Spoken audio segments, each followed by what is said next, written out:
Hey guys, I got a video for you where I change out a coil that I diagnosed early in the week. Today is Saturday,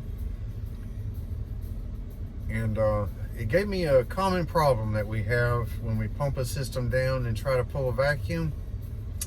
The service valves were leaking into the line set and I couldn't pull a good vacuum. There's several ways to deal with it.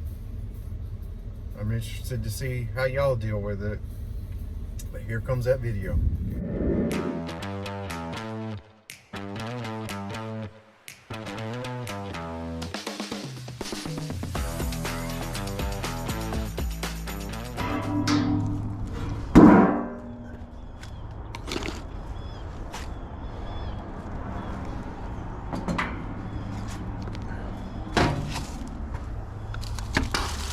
I have it switched to cool.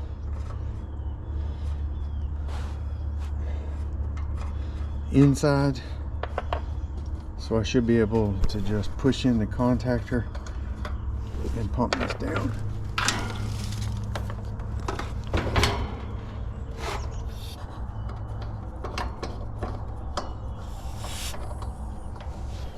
Alright, so valve everything off. Just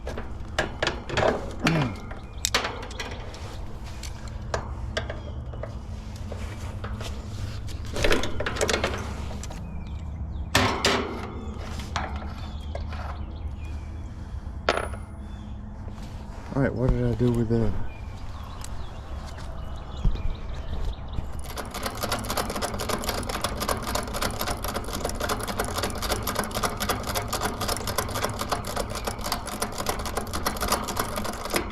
Alright, so I valved that one all the way down. This one's all the way down now. I'm gonna back it off. So that way when I'm done, all I have to do is valve it just a little bit.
Alright, make sure these are tight.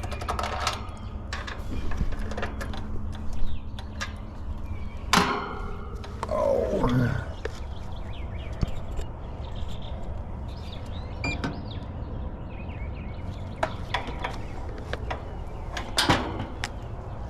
Alright, I'm gonna kill power to that.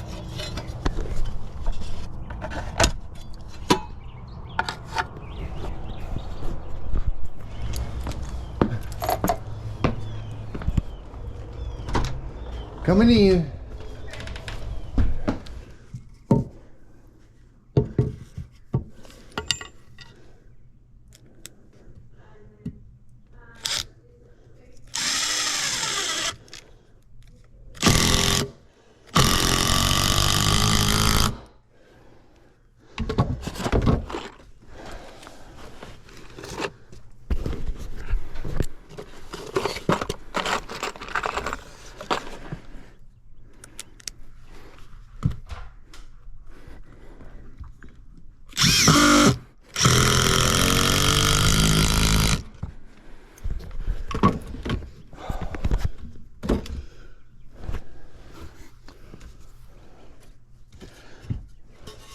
There ain't a whole lot of room to maneuver up here.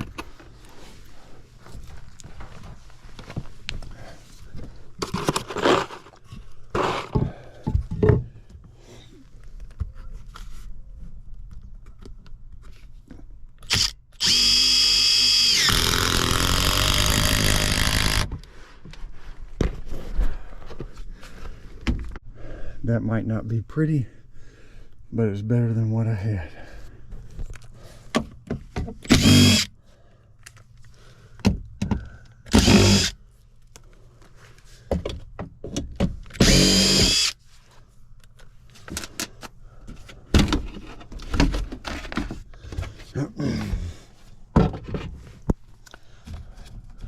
I didn't bring nothing to cut that with. If anybody else ever has to come up here, they're going to be thankful that they have some kind of walkway.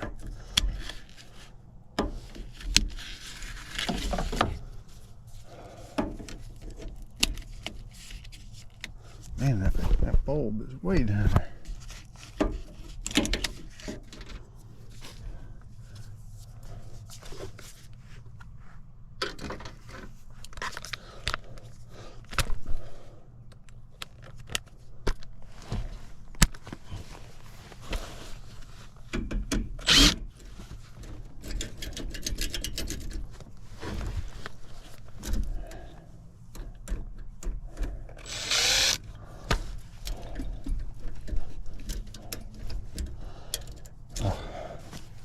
Damn, there's another one.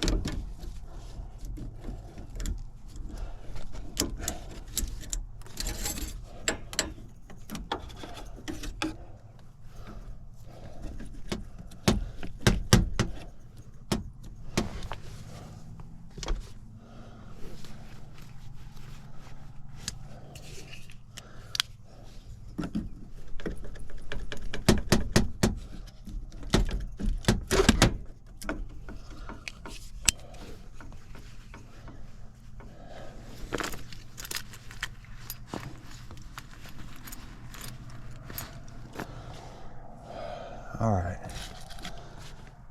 let's see about getting that little piece off.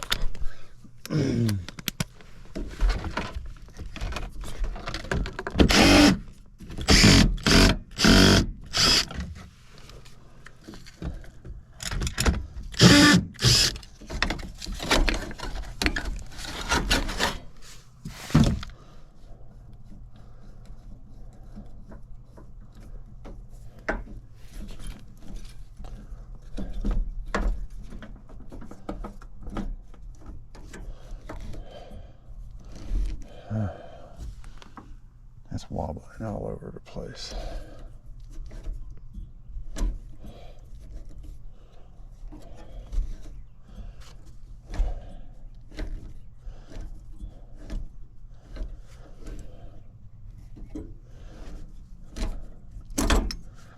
All right, so I should be able to just put this in and this one. All right, I gotta get me some PVC cutters.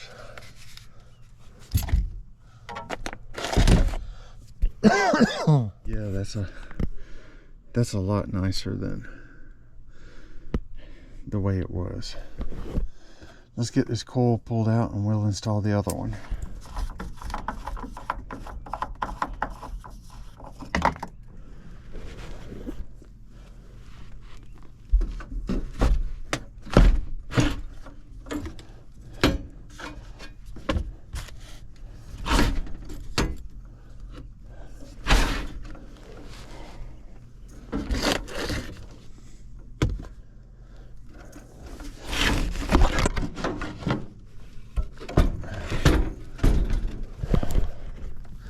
Alright, I gotta drag this outside and we're gonna take this off and put it on the new one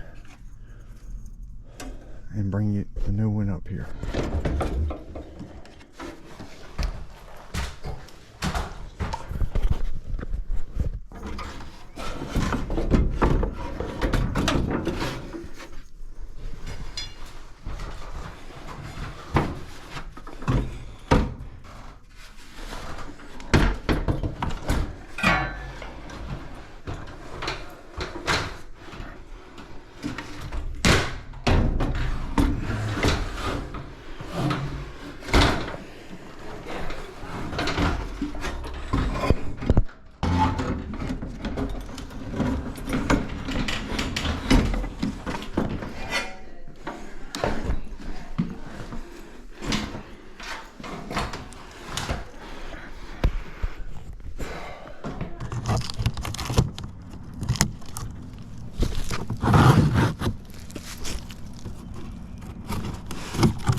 This one's going to be an aluminum coil. That's good.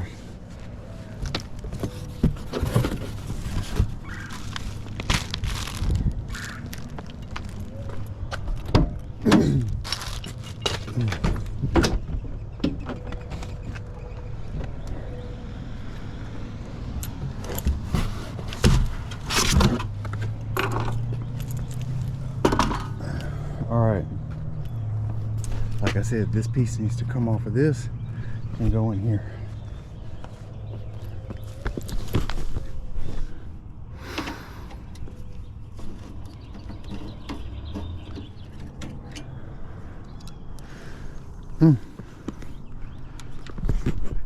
Alright, there's a little groove that it slides into right here. It's got to be behind it, so you keep it close to this plastic pan.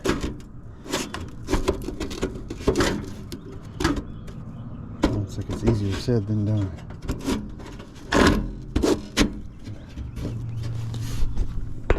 All right, I'm in there.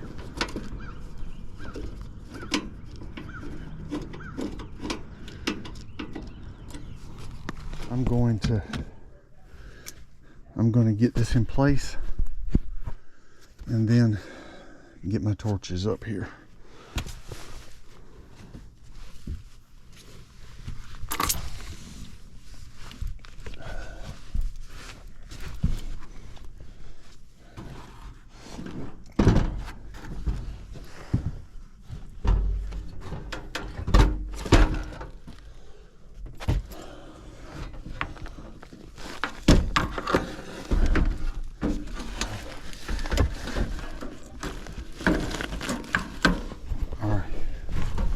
A little lip right there.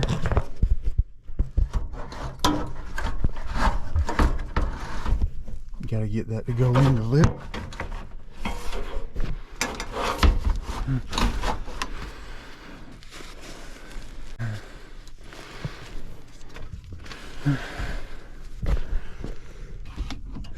All right.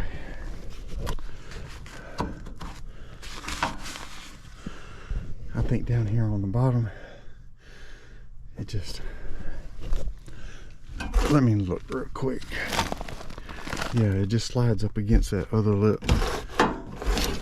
This right here is what holds it up.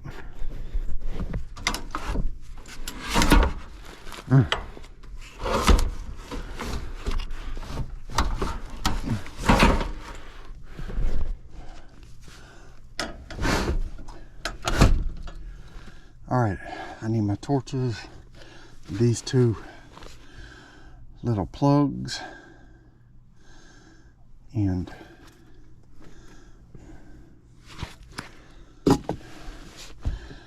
I can at least solder it in up here. All right, I gotta make another trip down and back.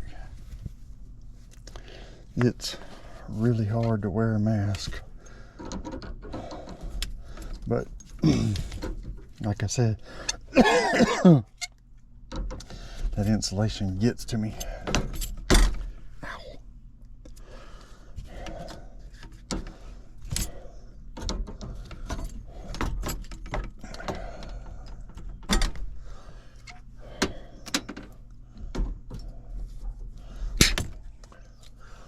Well, we know it's holding pressure.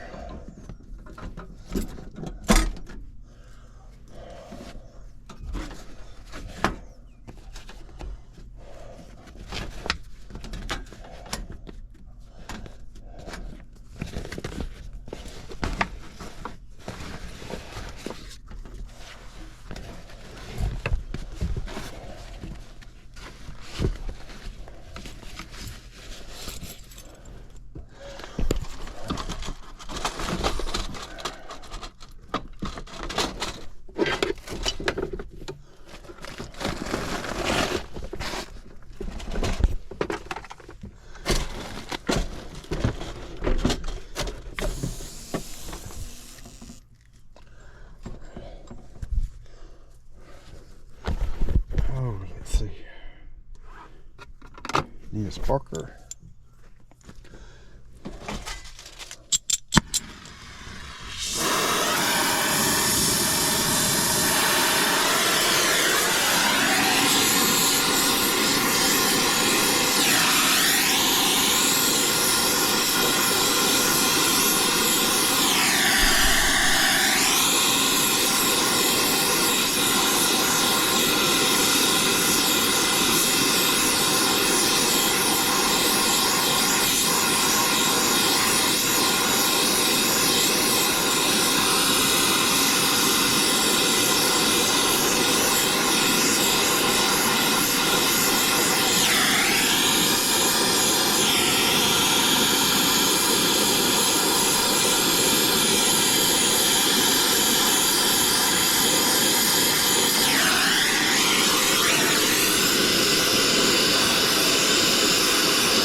that's it.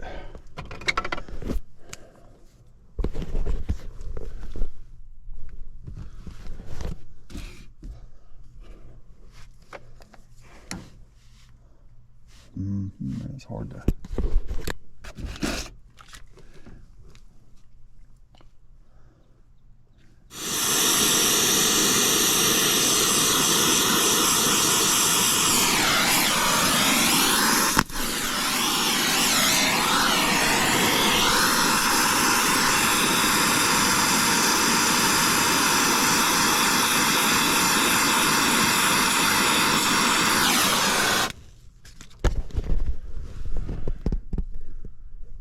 Everything right here looks good.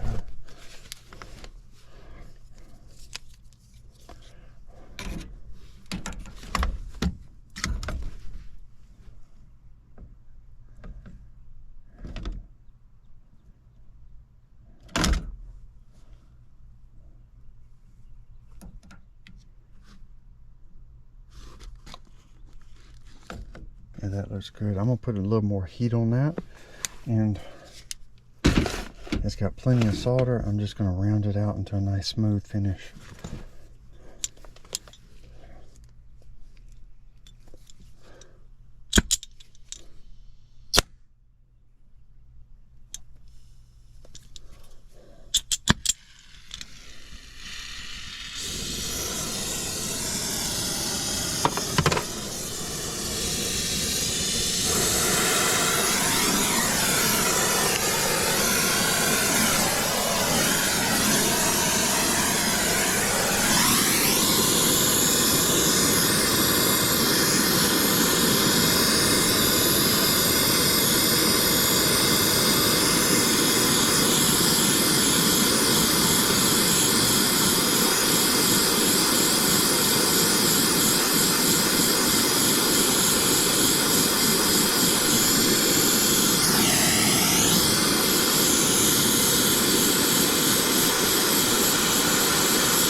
Alright, still got my nitrogen flowing, and I'm gonna take this out real quick. Alright, this is still hot. Check and make sure it's a biflow.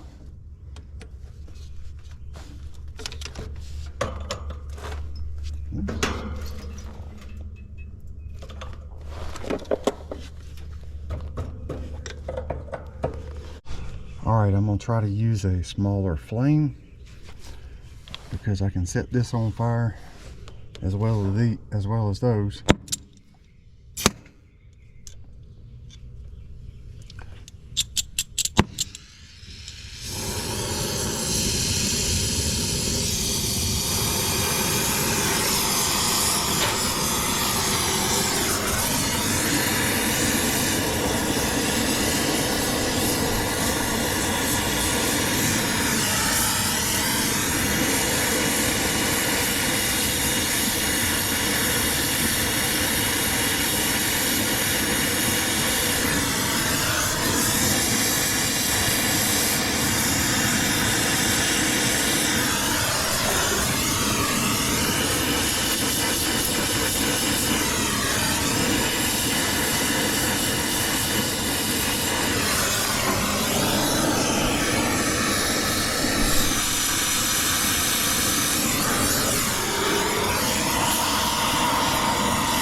Like I said, it's flame resistant, not flame proof.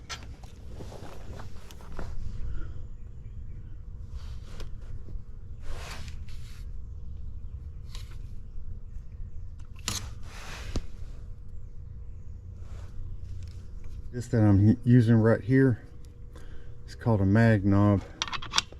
So if you don't have a, they give you a tank that don't have a knob on it, as long as you don't crank it down too tight,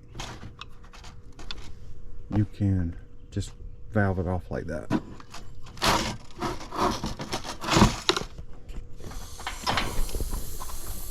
All right, we're gonna boost this up. I'm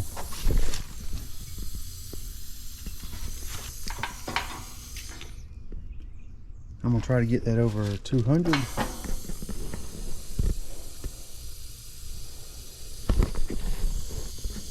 And we're gonna let it hold for a little while, do a pressure test, and then we're going to do a bubble search. All right, let that stabilize for a little while.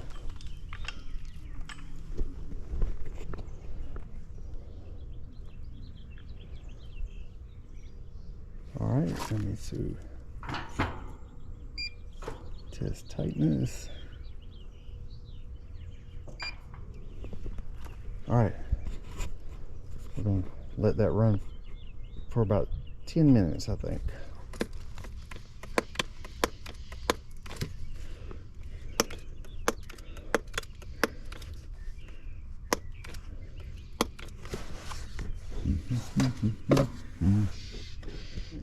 And we're drop 0.4 psi. Alright, I let it hold for 10 minutes and it only went down 0.7 psi.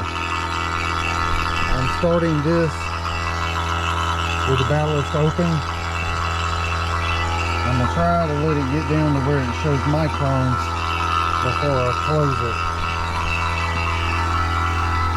But as you see, it's real difficult to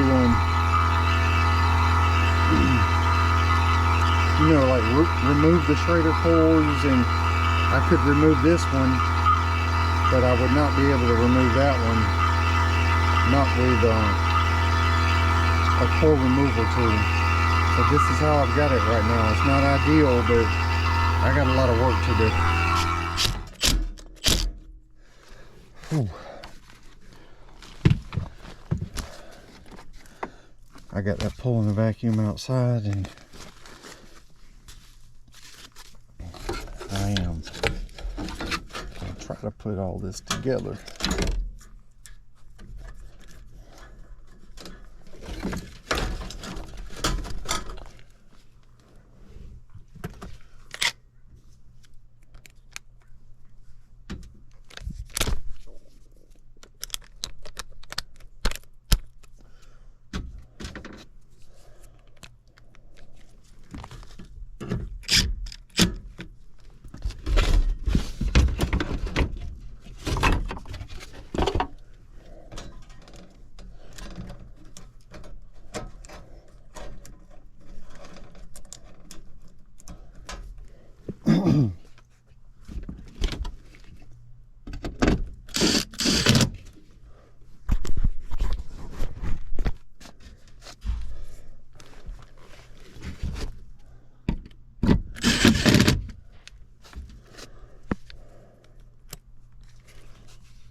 I need another screw for this.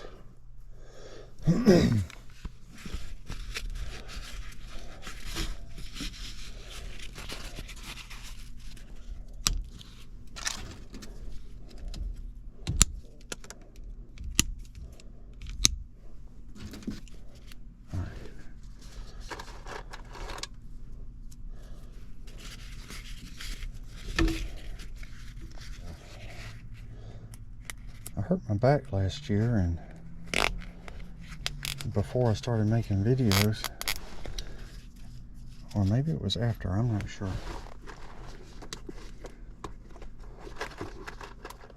Yeah, it was well after. And ever since then, I have difficulty sitting like this. It hurts.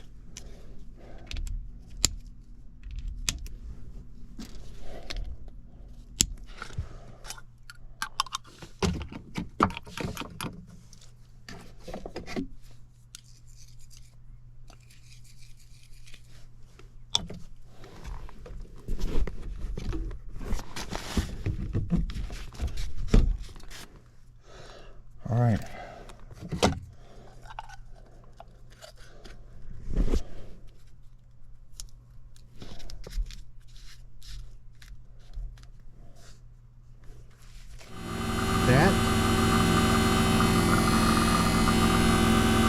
I just wanted to show that this right here is pulling into a really deep vacuum, measured right here.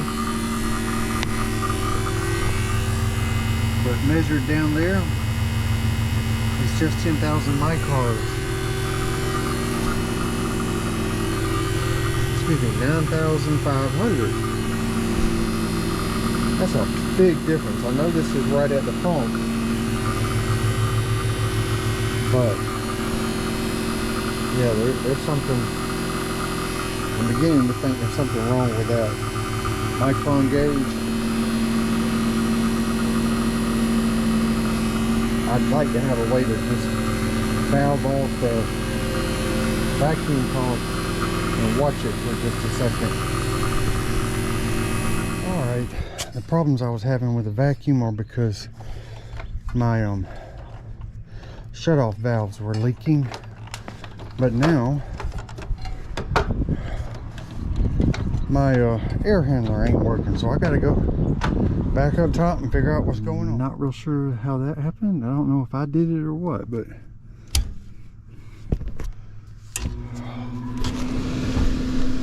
alright, I got it set to heat, but I got the blue wire pulled off. Really low subcooling and high superheat. Now it's about 70 degrees up top. The heat strips have probably come on by now.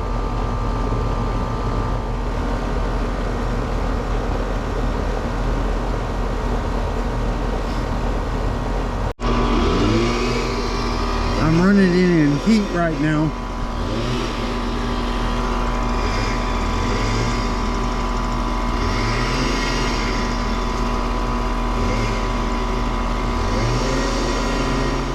Alright guys, so on that call, that's a prime example of why you have to estimate at least 4 hours on a job like that, because that one took me like 5. After I started pulling a vacuum, I realized I could not pull a vacuum. I pressurized with nitrogen and refrigerant and did a leak search. Nothing was leaking, but it would hold pressure, and I couldn't pull a vacuum. So I realized that those service valves were leaking, and I had to recover the Freon quickly and pull a good vacuum, and I just put virgin Freon in it.